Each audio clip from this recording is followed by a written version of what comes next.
Welcome to What's Done in the Dark. We go by Cyn Hilton. You could have been doing a whole bunch of other bullshit, but you tuned in with us, and we appreciate that. Please note this podcast is intended to be respectful, but also unapologetic. So sip this tea with caution, honey. All right, let's get into it. First things first, we are going to talk about the kiddos going back to school during this whole pandemic thing because me and Hilton had a conversation. Well, it started off with me running my damn mouth because I'm not a parent, but I was like, ooh, couldn't be me. I couldn't send my kids to school during this bullshit. And I heard Hilton get a little quiet, and I was like, oh, shit. And she was like, well, every parent doesn't have the luxury to leave their children at home while they work. Some have no choice but to. And it made me think, and I had to say, oh, damn, my bad, because I didn't realize that that is a lot of people's realities. Right. A lot of parents can't take their kids somewhere else or dump them off at another person's house while they work. They literally do have to send them off to school.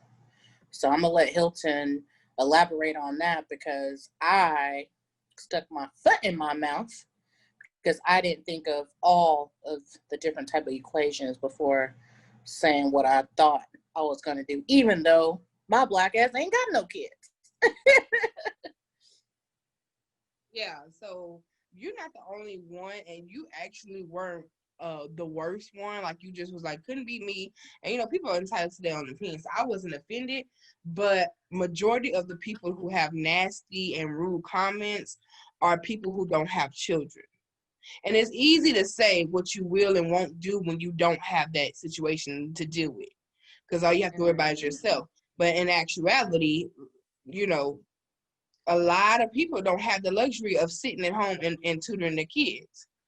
A lot of people don't have the luxury of having a 2-parent household. So you have to be mindful of those people. And I think some people have just been a little bit too judgmental for it. And it's already a sticky situation for the parents. Like, people don't understand, like, it's hard to have to take your child to school not knowing if they're going to catch the virus or if they're going to get sick because of another child, or you just never know.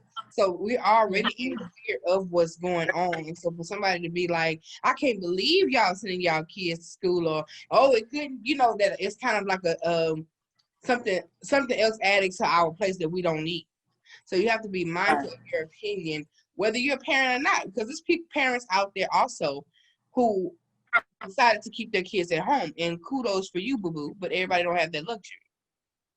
Right. I agree. It's just a crazy time that we're in now. Who would have ever thought that we'd be walking around with fucking mask on our face? Like, when I go to the hair store, my first thought is to get some damn hair, but shit, I'm looking to see if they got extra masks. Right. I'm looking at the grocery store. It's like taking off a bra. You can't walk with it, really. Like, I have to walk, like, when I'm walking, I have to put it down, and then when I'm walking into the building, I put it up, because it's hard to breathe. A lot of those masks are not breathable. So you're really blowing air back in your face, and it's not breathable. And then, like, to have to worry about, think about, like, there's a lot of people who are so cautious and they still catch it. So it's like, it's like a lose-lose situation, to have to deal with. I agree. I just couldn't have imagined it. And then it gets worse before it gets better. And I do feel bad for the kids who have no choice and they do have to go to school, because they don't know. I'm not going to say they don't know, but majority of their smaller kiddos, they know the seriousness of it, but they don't know the depths of the serious of what this virus can do, what it has done, what it is doing. In all honesty, if I'm giving my fair opinion on the virus, and like I said, this is solely my opinion, if the virus is just so deadly, right? Like, I feel like I feel like the virus is deadly. But by my research, the people who are getting it are like really young kids who don't have an immune system. You know, they just came into the world. They're 2-3 years old, or the older generation who is, they're older. Mm-hmm. Their immune system is gone because they've been doing, the immune system fighting their whole entire life. And all you're being told is to wear a mask, wash your hands, and keep your area clean. That just screams out to me like a worse strand of the flu by the symptoms, all the things that's coming out. And it's like every time something happens, it hasn't been this bad, but like look at Ebola, look at West Nile virus. It's a lot of viruses out there, and they panic and they make it a panic. So, and it makes me feel like, why are y'all so focused on this one thing? Like there aren't other things happening in the world. Right. They always make. Does it make you think like, what are they hiding type of thing? Absolutely, Does it make you because I feel like you're telling me by me washing my hands and disinfecting that I won't get the coronavirus, then how is that different from the regular flu? How is that different from anything else? Right. You know what I'm saying? Like you have to understand, like, it's a lot of times, I'm not trying to, say I'm a conspiracy theorist or whatever, but like you just have to have common sense. You mean to tell me all I gotta do is get some hand sanitizer, some disinfectant wipes, and a mask, and I'm gonna be okay? But y'all have to do it up and made it into this big situation that's all that is talked about. Like what is it? You know what I mean? Right. And it's not, and you have to think, like you said, you have to have common sense because it's not that big. Because if it was, why are y'all opening things back up? Like clubs and stuff. That's not necessity. Clubs are opening back up. Bars. Those things are not necessity. Jump World, things like that. That's not necessity. Chuck E. Cheese. That's not necessity. So if it's Bath and Body Works. Yeah, don't do that because I love Miss Bath and Body. Y'all can open them back up. I'm okay with that. No. But yeah, I love me some Bath and Body Works now. Now they can open No. You said it. Not a necessity now. What you talking about? I need bath salt, Tiff. I need that Forever Red shit. I need my Hello Beautiful. I need that stuff. Oh, I can take my showers and things. I can't take it without. Okay. But seriously, like that stuff is not a necessity. So if it was so horrible, why are those things open? Right. I think they have people walking around in fear so they can control what they're doing. You know what I mean? This is how I feel. Not saying that the virus is not real, because I know people who have caught it. I'm not saying that. But I feel like they're blowing up way bigger than what it really is. Like, when you get the flu, you feel like shit. Hell yeah, I know when I get the flu, I feel like I want to die. Body sore, aching, throat, all that type of stuff. Like you get this, I feel like it's just a stronger strand, Right. I think sometimes we have to just use common sense, though. Agreed. Okay, so let's shift gears for a little bit. Let's talk about your favorite uncle. Girl. Your favorite Uncle Torrance Hatch, a.k.a. Lil Boosie Badass. Boosie is banned on Instagram. He should be. He's upset about it. He's upset about it. He on there crying, pleading. He done reached out to Mark Zuckerberg, asking to please give him his account back because that's how he feeds his kids. Lord have mercy. Boosie needs a reality check. I think Boosie thought he was untouchable. Absolutely. I think Boosie thought that, I'm going to do this because I'm a celebrity. And you have to be real. Boosie is like a C-class celebrity. Maybe even a D. Like, how do you feel like you're untouchable? But I feel like in my heart of hearts, I feel like he feels like he's untouchable. He thought he was untouchable. He thought that they wouldn't completely take his Instagram away. But look what he's been doing. He had like a show for each day, each day Each of the day week. was different. Show me your toes. Suck your toes Tuesdays. Yeah, Titty Wet Tuesday. me up Wednesday. Just out of control. Had I women on there eating each other out. Like, he was just out of control.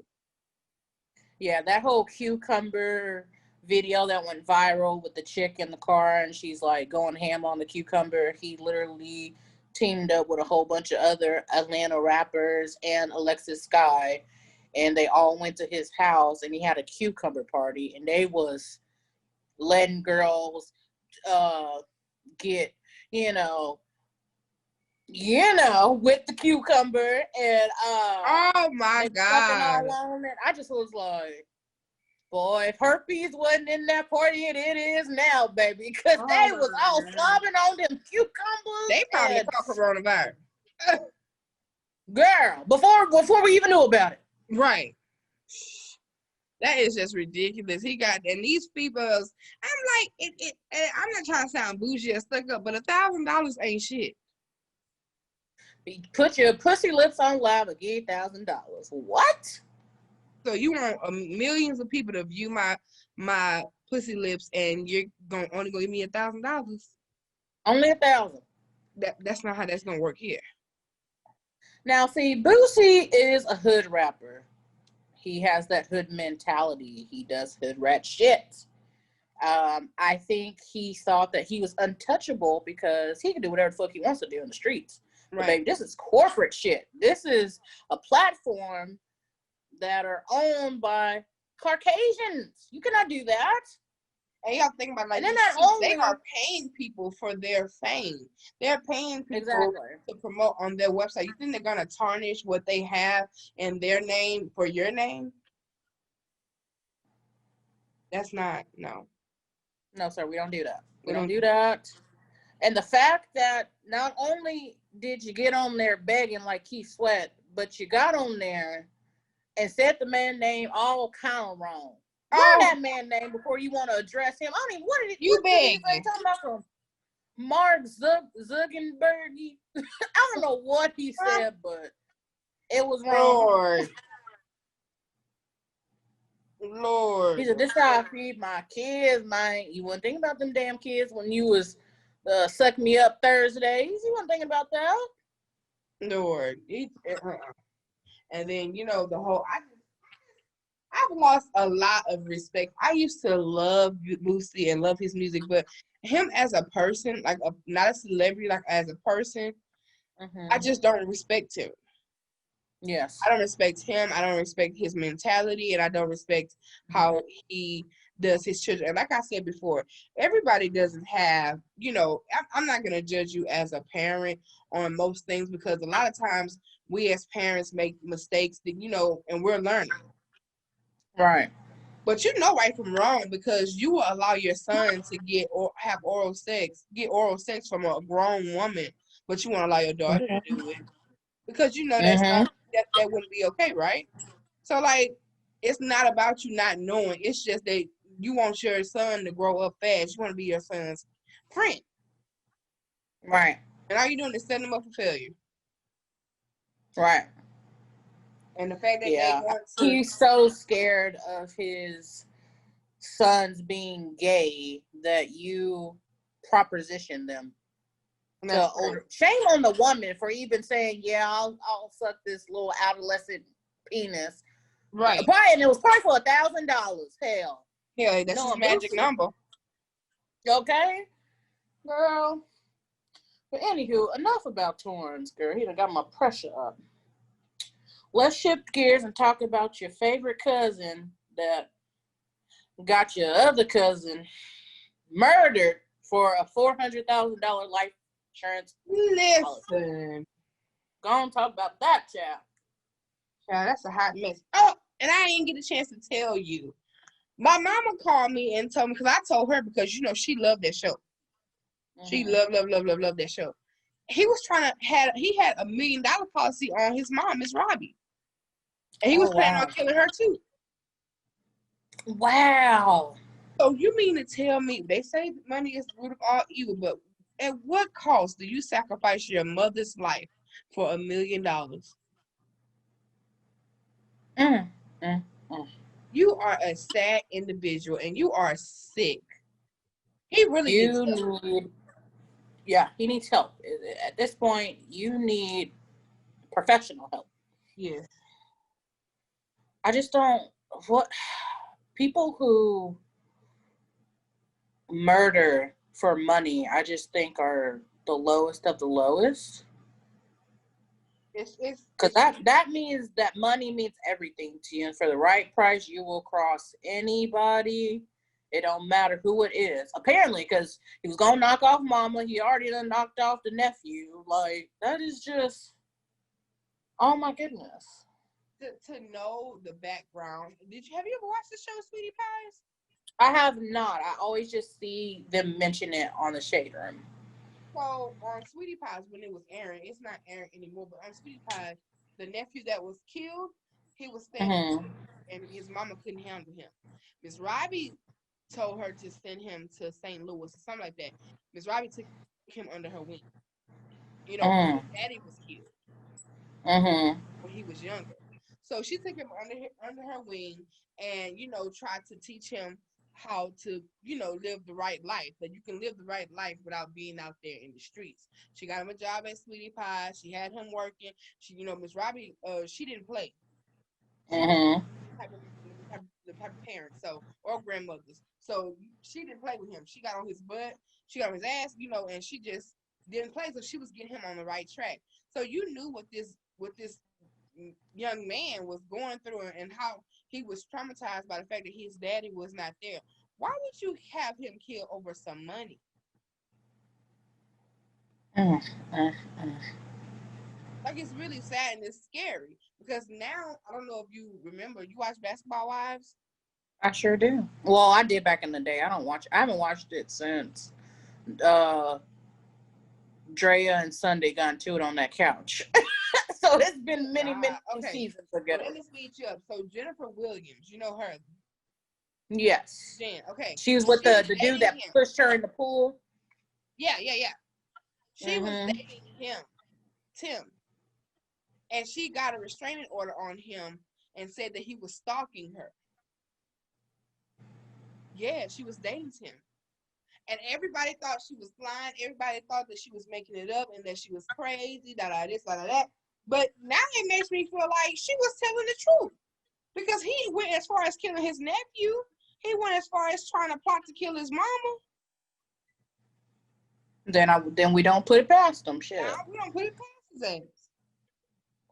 Well, his ass is gonna rot in prison. He can't even spend the $400,000. So now what? You did all that, and you done lost your nephew and your entire family, and you had a son. Wow! Imagine someone doing that to your son for some money. For some money, you be ready to go to war, but you don't kill somebody else's son. That is crazy.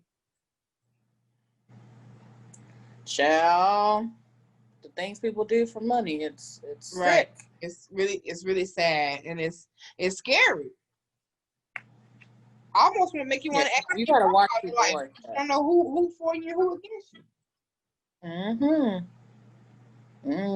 That's why I'm broke. Yes, God. I ain't got it. I got $1.28. All right, 58 cents in. Let me borrow 2 cents. Looking at it. That's all I got. That's all I got. Okay, so we're gonna move on from your uncle and your favorite cousin. So what we're gonna start doing on this podcast, we're gonna do what's called open letter, and basically we encourage any and everybody to write in. If there's something you want to get off your chest, you need advice on, you want to pop your shit, whatever the case might be, write into us. You can write us on Instagram, Facebook, Snapchat, and our Twitter. Email, and it's all going to be down there in the description box. Absolutely. It will be in the description box, and you can be anonymous. But if you feel like you that bitch or you that motherfucker, then You want us to know who it came from? Then hey, we okay with that. Just know Put your that name we on it. are gonna give our opinion on the shit. So if I Real be talk. like really, Larry, that's how you feeling? Like, don't get offended. Right. So we chose this one. Now. Okay? And don't get your feelings hurt. We chose this one. This actually came from a popular blog called The Shade Room. I'm sure everyone has heard of it. They have like 20,000 followers, not even 1,000, 20 million followers on Instagram. Very good blog site. So it says, this one had me tripping out. All right. My girlfriend of 6 months has been out of work for the past 2 weeks, and she just got word that she will be laid off permanently. She asked me, could she move in with me? I told her that I'm not ready to share my home with anyone. She offered to pay half the bills. I declined.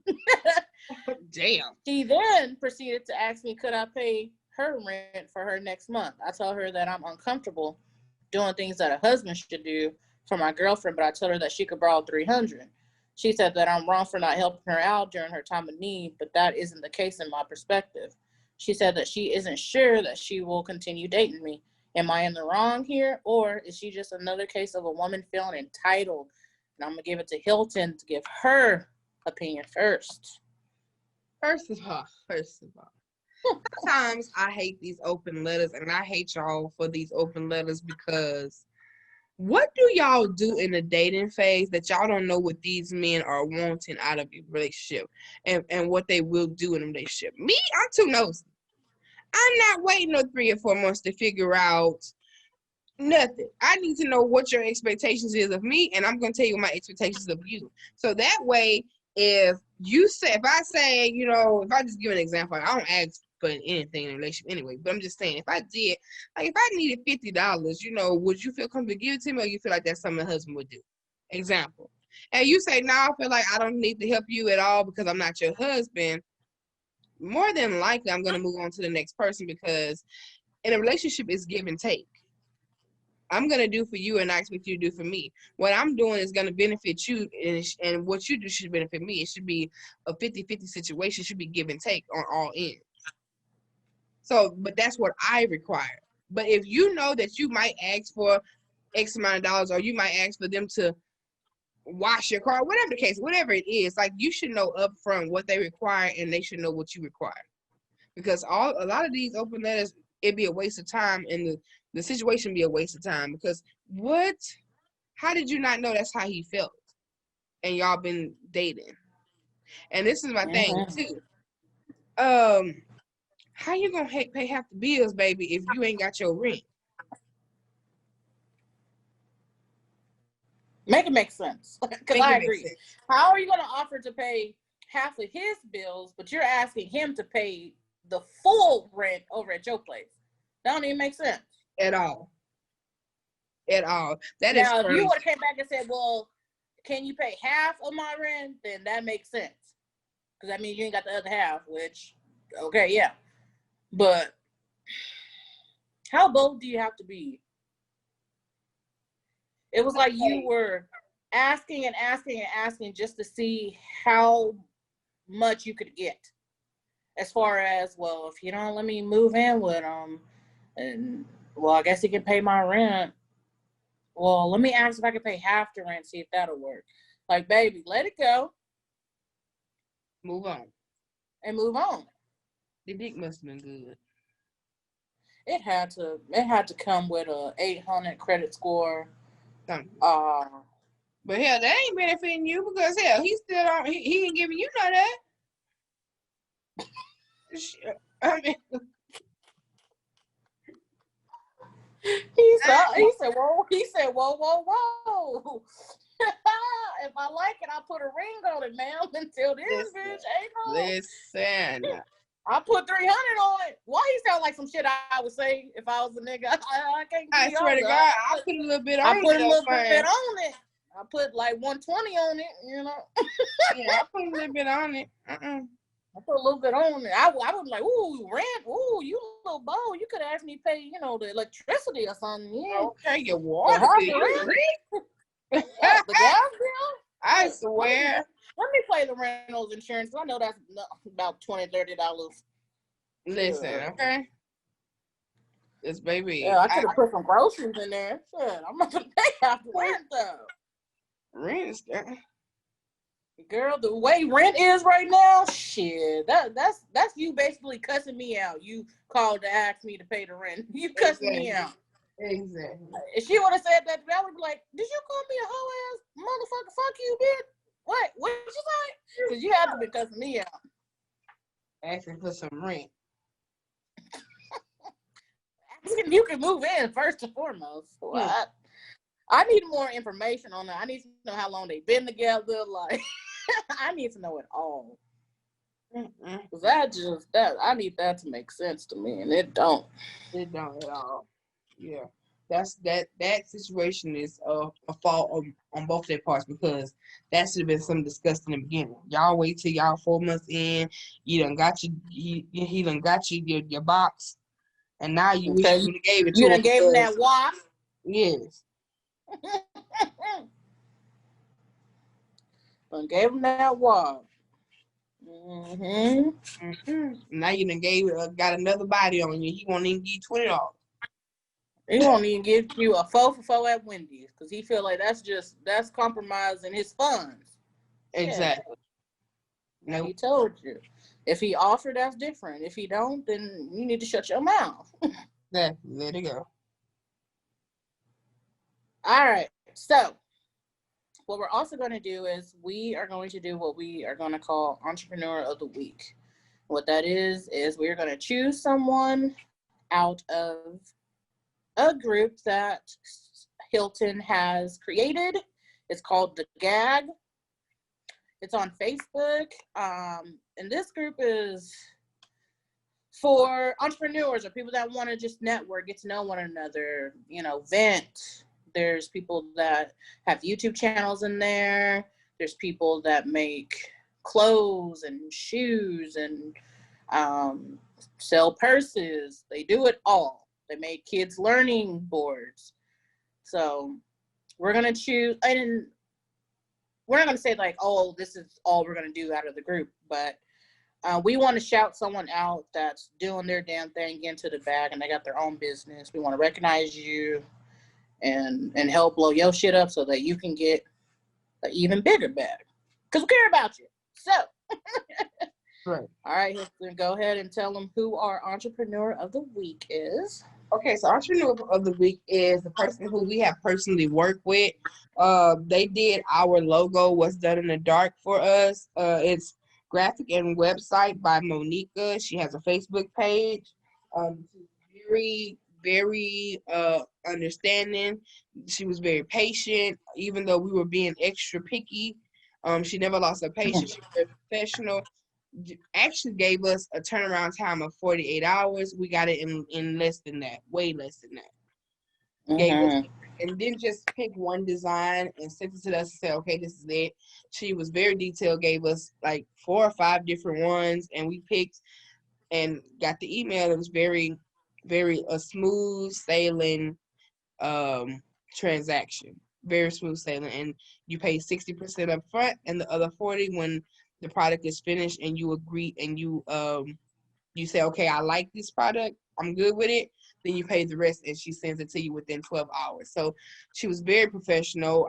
We definitely going to use her again when we get ready to switch our logo up, or whenever I need something personally, because she was very good. So y'all should check her out. We love it. How we envisioned the logo is nothing compared to what she produced, because it was a million times better than what we could have even imagined. Okay. We were sitting on the phone, and Hilton was like, saying, how do you want it? And I was like, I want 2 thick bitches side by side, back to back. And I was like, she was like, okay, colors. I was like, I wanted like black and gold. Like, I wanted some real cool player ass shit. And she really delivered, and we can't thank her enough. She did amazing. Absolutely. Yeah. Amazing. So we're going to leave her link below, and y'all check her out for all your logo needs. Absolutely. Let's help her get a bigger bag. Yes, absolutely. So, in closing, we will always leave you all with a quote. And when we say the quote, we are both going to give our take on that quote. And then it's just something for you guys to get your mind going. Think about how you interpret this quote. So, the quote for tonight's podcast is, never wish them pain. Instead, wish them healing. And I'm going to let Hilton go first and tell you her perspective of that quote. Okay, so I just feel like I think that quote is very self-explanatory. A lot of people want revenge, or a lot of people want other people to hurt when they do something to them. And so they wish that on them, not realizing that they're canceling out their blessings as well. So that just pray for them, that they get better, that they heal from whatever happened, because hurt people hurt people. Mm-hmm. So I just feel like it's just that simple. Like, don't wish them ill will, don't wish them anything bad in life. Just pray for them, and just pray that they do better, that their situation gets better, and they become a better person. Right. I think I take it as, the saying of let go, let God. Pray for them. Pray that, God's healed whatever pain they're going through, whatever issues they may have internally. Yeah. And then you also ask God to heal you, because you're hurt, you're upset, and you don't want to hold that grudge and that anger, because that blocks other blessings for yourself, because you're harboring onto that pain. So like I said, let go and let God. And then the healing process is so hard, because we say we're good, like, oh, I don't care about that. Yeah, you do. Yeah. Yeah, you do. Because you wouldn't have said it if you didn't. Right, exactly. You don't have to prove that point. If you're really not bothered by a situation, then you wouldn't even speak of it, because exactly, it's not important. You're unbothered. And if someone spoke about it to you, you would have been like, oh, I forgot about that. Yeah. Because it's out of sight, out of mind. You done already done the healing process. You've already asked God to take care of that for you. It's not even in your mind no more. So that's why I hate that saying when people say I'm unbothered. Like, no, you are bothered, because you don't have to say that you're unbothered. Like, being unbothered means you're not even speaking of the situation. You're not thinking of the situation. That's why I hate when that saying unbothered came around and became a trend, because y'all really don't know what unbothered means, because being unbothered is the unspoken. Mm-hmm. Pop your shit. Yes, ma'am. That's exactly what that is. Another saying that I hate that's totally unrelated, but it just bothers me. Mm-hmm. I hate when girls be like, period, sir. And it's not sis, but it's sir. I can't stand that shit, bro. Like, that shit eats me up, bitch. First of all, don't call me no sir. Like, bitch, no. We too damn grown. Exactly, and I'm not just. And then sometimes when a broad will say like sis, it's not no terms of endearment. It's some shady ass shit. Yeah, or sarcasticness that'll get you popped. Okay. Now I'm working on my anger, and y'all doing. The Lord's still working on me. I don't do it. No. But yeah, that period poo, them two things right there, that irks the fuck out of me. Like, I just imagine, like, if you ever seen that gif where they have Winnie the Pooh and it got lashes on and a ponytail and put his nails done, and he's like, period, Pooh. Like, that shit bothers me. Stupid. Yes, that shit be at me. I'd be like, you just sound so fucking ratchet. I swear. I don't know where we've been getting a lot of these sayings, but them two. Period. It's also do y'all. But the saying, because I thought a broke bitch had said something. When did y'all become rich? Let me in on it.